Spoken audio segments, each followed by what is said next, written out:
அதாவது பழைய ஏற்பாட்டு நாட்களில் தங்கள் வாழ்க்கையில் நடக்கிற சம்பவங்களை தங்கள் பிள்ளைகளுக்கு பெயர்களாக வைத்தாங்க.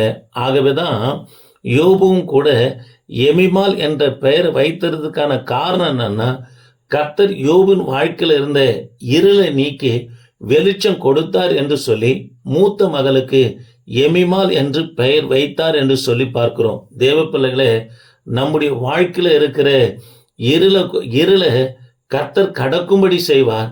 யோபு போல நம்ம என்ன பண்ண வேண்டும் என்றா பொறுமையாக காத்திருக்க வேண்டும். இதை தான் அதாவது 5ஆம் அதிகாரம் யாக்கோபு எழுதின பொதுவான நிருபத்தில் 5ஆம் அதிகாரம் 11ஆம் வசனத்தில் வாசிக்கிறோம். யோபுவின் பொறுமையை குறித்து கேள்விப்பட்டு இருக்கிறீர்களே, முடிவில் கர்த்தருடைய செயலையும் குறித்து அறிந்திருக்கிறீர்களே என்று சொல்லுகிறத பார்க்கிறோம். தேவ பிள்ளைகளே, நம்முடைய வாழ்க்கையில் இருக்கிற இருளை நாம் கடக்க வேண்டும் என்று சொன்னார். இருளை போல வந்திருக்கிற பிரச்சனைகள் போராட்டங்களை நாம் கடக்க வேண்டும் என்று சொன்னா, யோபுவை போல கர்த்தருடைய பிள்ளைங்கனா பொறுமையா இருக்கும்போது பகலை போல வெளிச்சத்தை நம்முடைய வாழ்க்கையிலும் கர்த்தனவனா காண செய்வார்.